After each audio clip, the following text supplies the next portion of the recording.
Bonsoir, bonsoir, bonsoir. Coucou, coucou, coucou.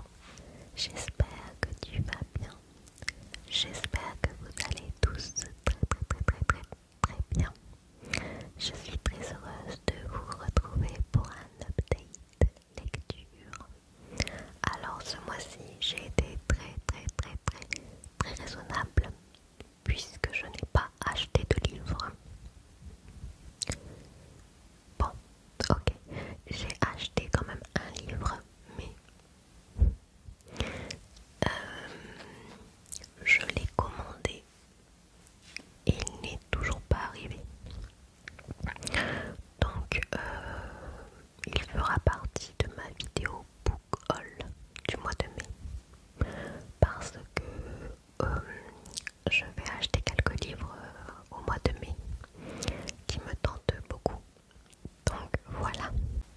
Du coup, on va commencer la vidéo. En tout, j'ai lu 1, 2, 3, 4, 5, 6.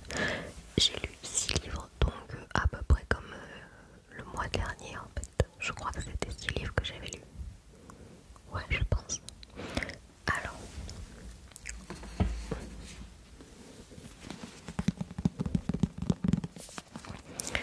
si vous avez regardé ma première vidéo, vous l'avez déjà vu, celui-ci. Donc La chasseuse et l'alchimiste de Alison Saft aux éditions Big Bang.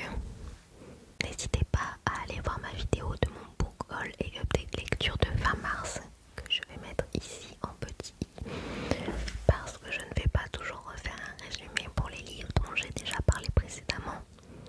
Pour ceux et celles qui ont déjà vu ma vidéo mais ne se souviennent plus des résumés que j'ai dit, je mettrai les résumés des 3 premiers livres que je vais vous montrer en barre d'infos, voilà, en description. Du coup, La chasseuse et l'alchimiste, mon avis reste toujours le même, j'ai beaucoup aimé. J'ai même préféré la suite de ma lecture, c'est-à-dire au niveau du milieu du livre et plus loin. La romance est bien construite, les personnages principaux, donc ces 2 personnages là, sont vraiment trop choupis ensemble. Alors oui, parce que ce livre c'est une romance, pour moi c'est juste une romance presque. On nous vend ce livre comme une romance, donc ok, une fantaisie et une aventure. Alors, la fantaisie, oui, ok, c'est vrai qu'il y a l'alchimiste avec sa magie, il y a la créature mythique que nous voyons ici, le petit renard, le Allah, ok, on a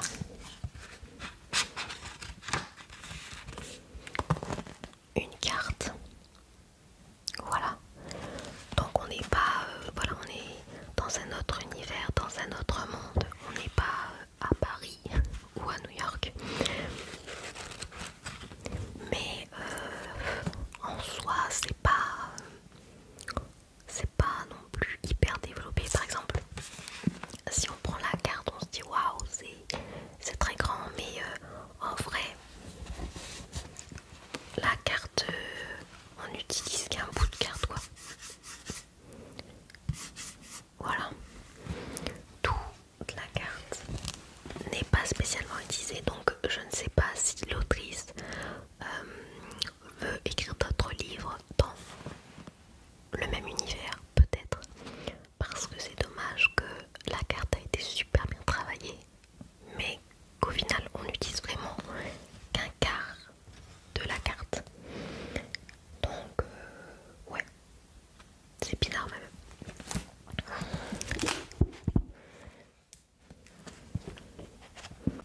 Et pour ce qui est de l'action, de l'aventure, il n'y a pas d'aventure, il n'y a pas d'action réellement, à part vraiment à la fin du livre.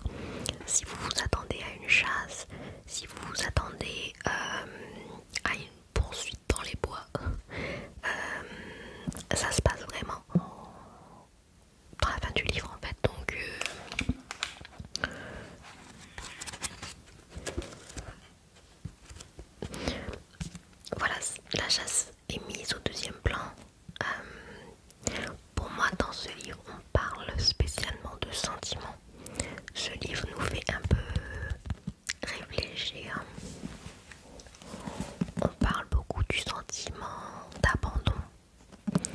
sentiment de solitude, voilà, d'amour, de haine. C'est vraiment un livre très très lent. Et en fait on se prépare à la chasse tout simplement. Et il y a une romance. Mais j'ai trouvé l'histoire vraiment très touchante.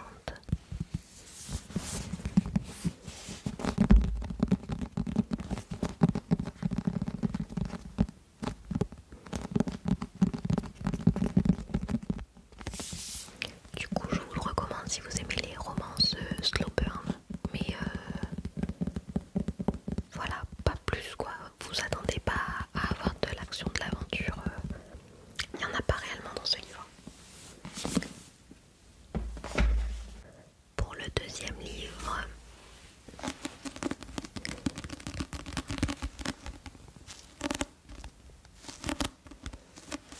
The Perfect Love de Lila Mars aux éditions HarperCollins.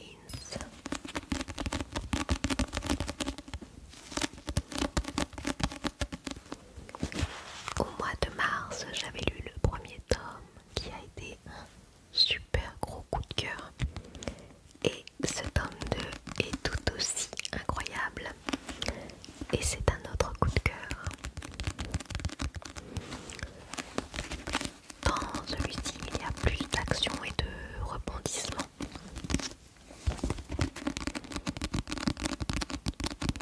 L'histoire est vraiment super bien construite.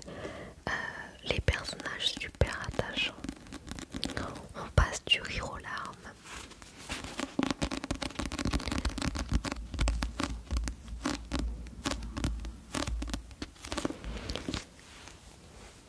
Si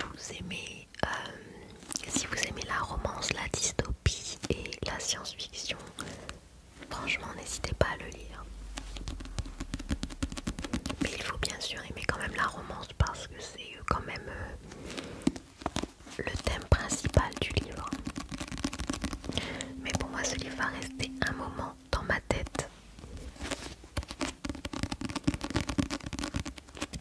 C'est certain que la duologie fera partie de mes coups de cœur de l'année 2023.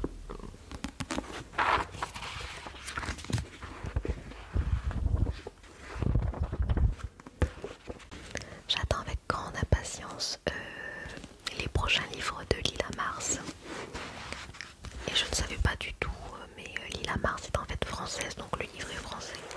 Je ne savais pas.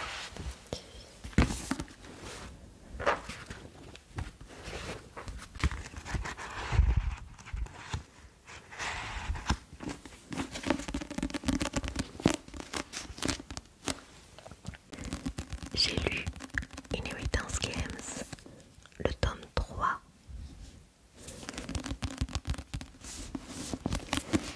J'ai lu le tome 1 et 2 le mois dernier. Ça a été deux gros coups de cœur, mais vraiment des gros coups de cœur. C'est pourquoi j'ai voulu lire tout de suite le tome 3.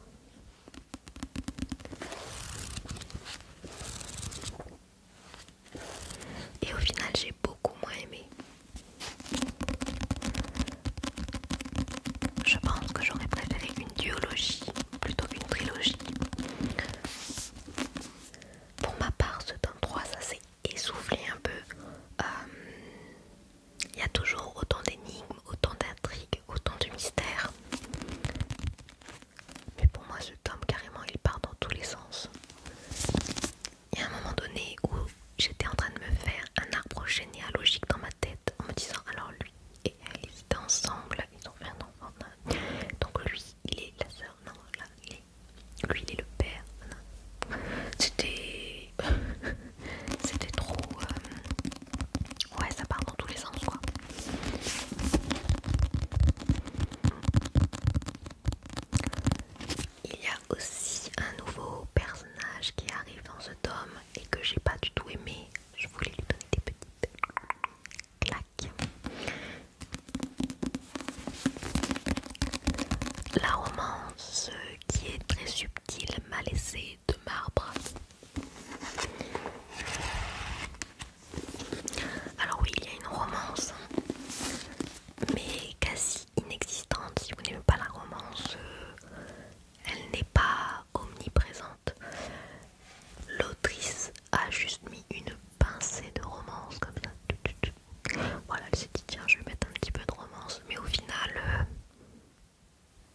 pas apprécié le choix qu'a fait notre héroïne, car ce n'était pas le personnage masculin que je préférais. Il va y avoir un tome 4 qui va sortir au mois d'août en anglais. Donc nous aurons certainement une traduction française un jour. Mais je ne le lirai pas. Pour moi, la trilogie se termine, c'est tout. Même si ça n'a pas été un coup de cœur, j'ai quand même apprécié. Mais voilà, c'était... à un moment donné, c'était trop. En fait, j'ai pas ressenti les mêmes sentiments que je ressentais pour le tome 1 et le tome 2. Tant pis. J'ai lu Un cœur si loyal et solitaire. Il y a plusieurs mois, j'ai lu le tome 1 qui est Un sort si noir et éternel, que je n'ai pas du tout aimé. Alors vous allez me dire pourquoi tu as lu le tome 2. Tout simplement parce que j'ai acheté le tome 1 et 2 en même temps. Donc ça c'est quelque chose que je me suis promis de ne plus faire en 2023. Acheter plusieurs tomes comme ça d'un coup. Maintenant j'achète le tome 1, je lis le tome 1. Si j'ai aimé le tome 1, j'achète les autres tomes. Si je n'ai pas aimé le tome 1, eh bien je n'achète pas, logique. Donc Un cœur si loyal et solitaire de Brigitte Kemmerer aux éditions Rajo. La couverture est très très jolie, hein. Tout comme le tome 1, Un sort si noir et éternel. Voilà. Vraiment magnifique. Pour résumer, le tome 1, c'est une réécriture de La Belle et la Bête, mais totalement, hein, vraiment. Nous sommes dans un royaume avec un château, un prince, une malédiction qui peut être brisée grâce à l'amour.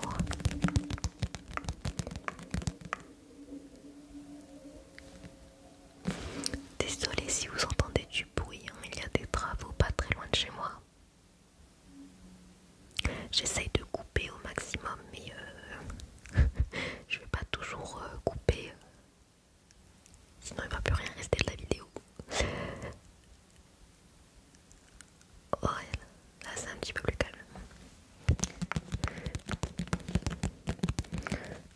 Donc les différences par rapport à La Belle et la Bête, c'est que notre prince n'est pas une bête.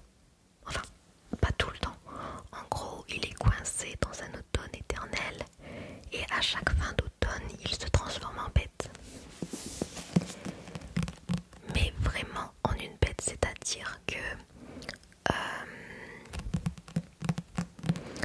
il n'a vraiment plus de conscience humaine. Il blesse des gens, il tue des gens. Voilà, c'est vraiment une bête assoiffée de sang. Non mais vraiment, voilà, il tue tout ce qui bouge, quoi.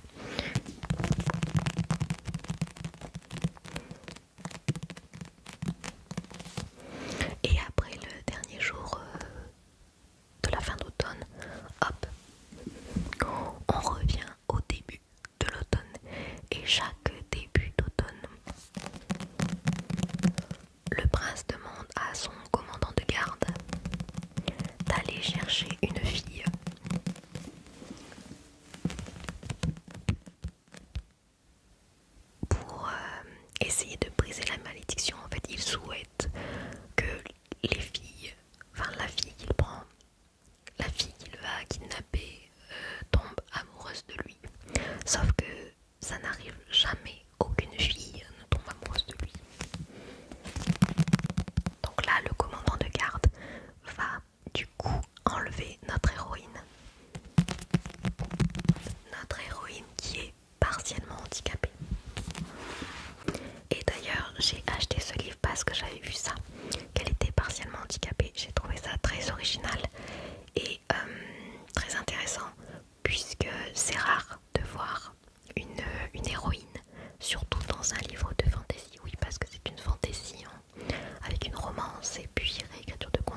j'ai jamais vu même une héroïne partiellement handicapée.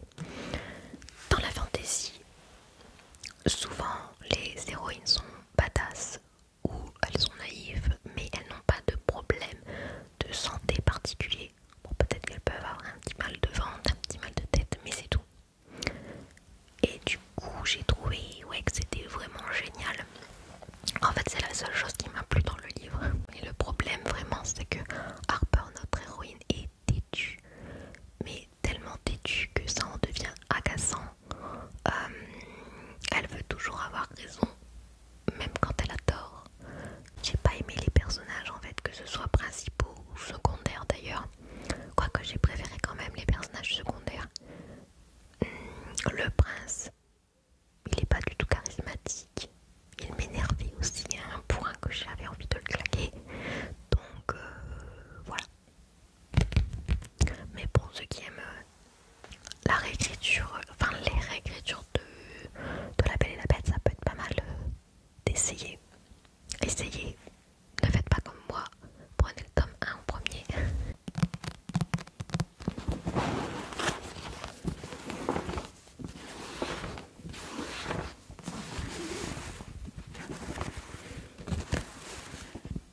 Dans le tome 1, on suit deux personnages principaux, donc Ren et Harper, et en fait après dans le tome 2 c'est différent. Les personnages secondaires, enfin deux personnages secondaires qui étaient dans le tome 1 deviennent personnages principaux dans le tome 2. Voilà, et les personnages principaux du tome 1 deviennent secondaires dans le tome 2. Donc c'est deux autres points de vue, deux autres caractères, deux autres personnages très différents. Je vais pas en dire plus pour pas spoiler le tome 2, mais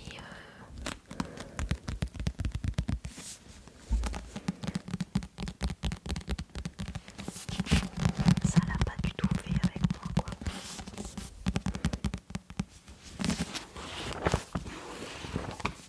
Ensuite j'ai lu A Forgery of Roses de Jessica S. Olson aux éditions Big Bang. Donc c'est un relié comme ça qui est très joli, rouge et doré. Et à l'intérieur il y a des petites illustrations comme ça très très jolies. Donc gros coup de cœur pour ce livre. C'est une pépite. Dès les premiers instants, j'ai compris que ce livre allait me plaire. Dès les premières pages, j'ai été prise au piège et je ne voulais plus reposer le livre. C'était vraiment un plaisir de plonger dans cette histoire. Il m'a fait un peu penser au roman de Margaret Rogerson et notamment celui-ci. Alors l'histoire est complètement différente, mais la manière de décrire les choses, j'avais vraiment l'impression d'y être, d'être dans l'histoire.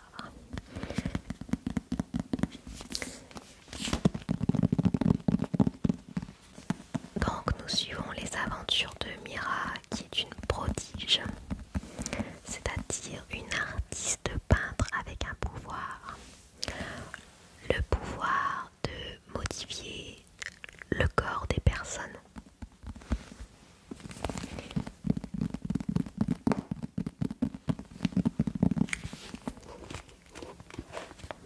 Et surtout celui de guérir les humains ou les animaux. On va prendre un exemple. Vous vous êtes entaillé le bras et elle va vous peindre sans votre entaille en fait, et grâce à la magie qu'elle va transmettre à la toile, et bien votre entaille va disparaître.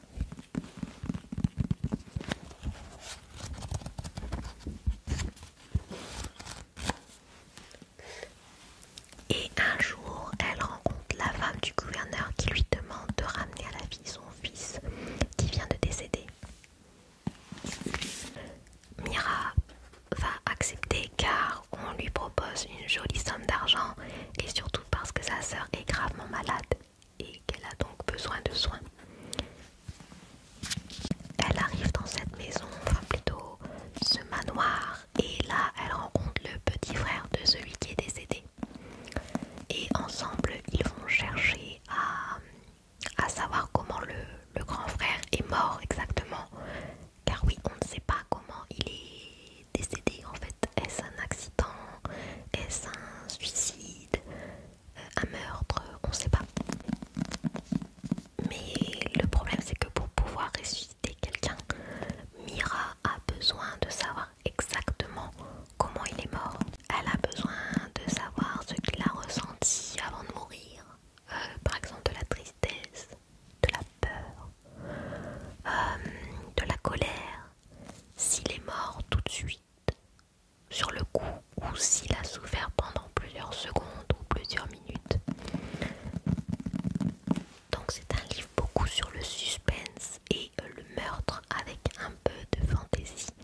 genre de personnage masculin. Donc je valide à 100%. Et pareil, j'ai adoré le personnage féminin qui est très forte mentalement, qui adore et aide sa jeune sœur du mieux qu'elle peut.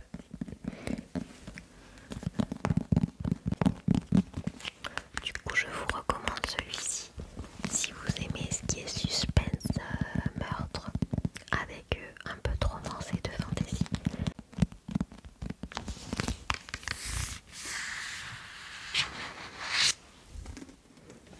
Le dernier livre, il est hyper gros celui-ci, hyper lourd.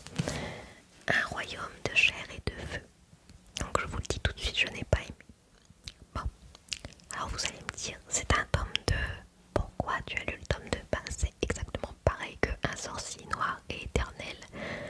J'ai acheté les deux en même temps. Donc, nous avons ici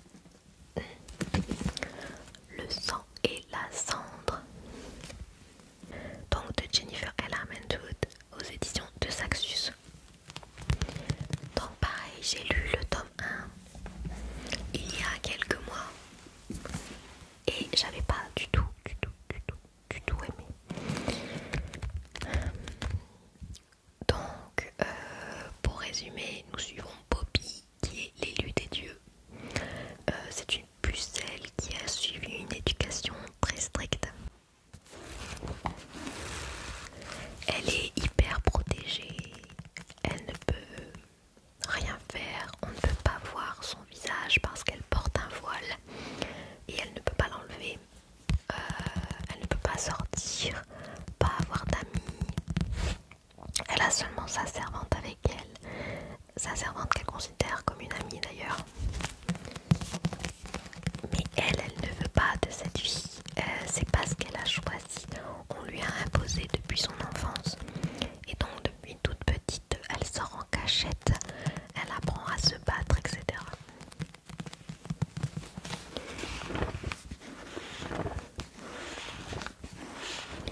Donc voilà, c'est de la fantaisie avec de la romance.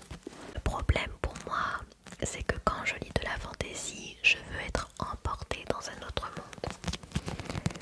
Mais ce monde-là est complètement flou en fait.